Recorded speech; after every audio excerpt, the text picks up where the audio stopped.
Hola, ¿qué tal? Muy buenos días, Agustín, para ustedes, para toda la audiencia. Te escucho un Bueno, poquito bajo. sí, ahí lo levantamos un chiquitín. ¿Cómo están las cosas hoy, Federico? ¿Qué puede llegar a pasar con este tema en los próximos días? ¿El clima preelectoral favorece, facilita, digamos, para que haya una mejora en la condición de los inquilinos y de los propietarios que tienen viviendas en alquiler?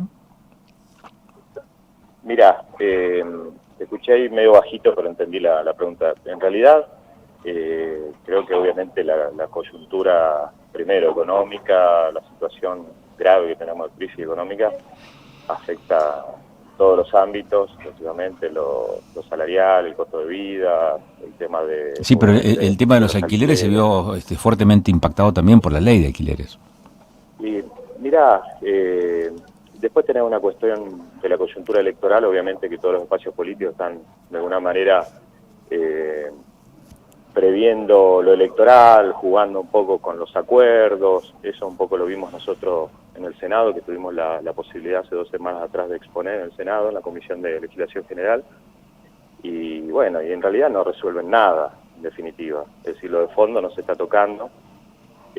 Se habla, hace 3 años que se habla solamente de la ley de alquileres como si fuera la garante de todo, cuando en realidad es un piso de derechos y es una ley que puso reglas claras que en la práctica muchas veces no se cumple, que el Estado ha estado, valga la redundancia, ausente y que no la ha controlado tampoco, pero además tampoco han habido políticas públicas para el acceso a la vivienda por alquiler, ¿no? Ni herramientas concretas, como se está discutiendo ahora también el tema de los alquileres turísticos temporarios, que afecta enormemente al acceso a la vivienda, que no es parte de la ley, digamos, ¿no? Entonces tenés, por un lado, esta normativa, pero además la famosa ley de alquileres, pero además se está discutiendo el alquiler turístico temporario, una regulación, y además tiene que haber algún tipo de política concreta, porque si no vamos directamente, ya estamos fracasando y vamos directamente al precipicio, porque no hay ningún tipo de política de vivienda. Ah.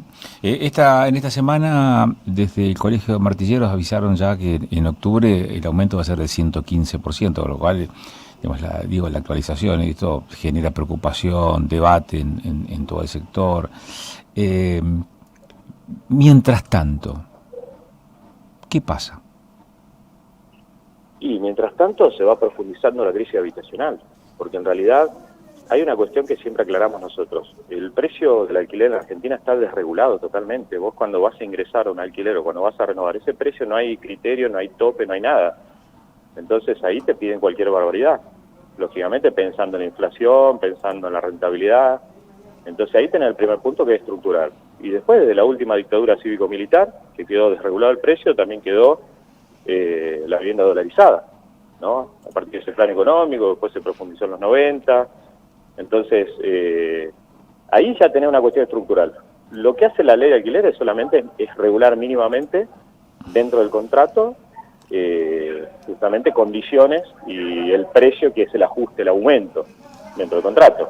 Pero después el precio está liberado al mercado, hay abusos permanentes y bueno, y esto agrava la situación. Y obviamente esto que hacen los diputados y los senadores, o sea, hoy el Congreso Nacional discutiendo, ni siquiera están discutiendo una ley integral, están discutiendo 2 o 3 puntos de la actual ley, que es la que no le cierra el mercado inmobiliario, que se mete con la rentabilidad, que es el ajuste y el plazo de contrato.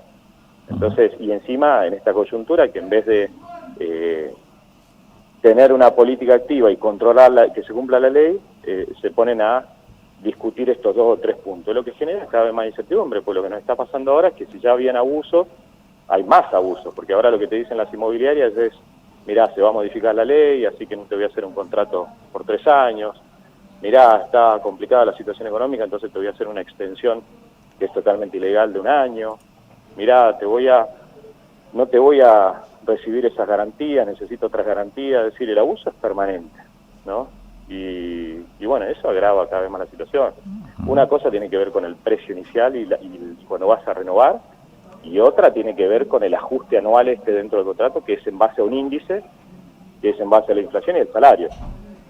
Quedó trunca la sesión que era para hoy en el Senado, es decir, todavía nosotros, la semana pasada salió un dictamen de mayoría, en contraposición a lo que había salido de diputado de Juntos por el Cambio, que era a nuestro entender retroceder acortar los plazos de contrato, dejar liberado el mercado inmobiliario otra vez los aumentos dentro del contrato, que digamos cuatrimestrales, acumulativos, terrible. Lo que salió la semana pasada fue un dictamen de mayoría que sostiene los 3 años, que el aumento va a ser semestral, no anual, pero en base a un índice que contempla el salario, que es por debajo de lo que va a ser la inflación. Entonces, bueno, y además prohíbe los alquileres en dólares, prohíbe la posibilidad de alquileres adelantados, una locura que salió de diputados, de los diputados Juntos por el Cambio. ¿Cómo va a pedir meses adelantados y encima hacer aumentos cuatrimestrales? Y decimos que los bolsillos de los inquilinos no alcanzan. Es una locura. Entonces, bueno, quedó esto, se iba a hacer la sesión hoy para votar en el Senado y para que vuelva a diputados, no se hizo, por distintas razones no se hizo, entonces bueno, seguimos en la incertidumbre de qué va a pasar y eso genera peores condiciones para los inquilinos porque las inmobiliarias hacen abuso permanente. Digamos, la realidad, en la práctica, es un abuso permanente. Gracias, Federico, muy amable. Muchas gracias a ustedes como siempre.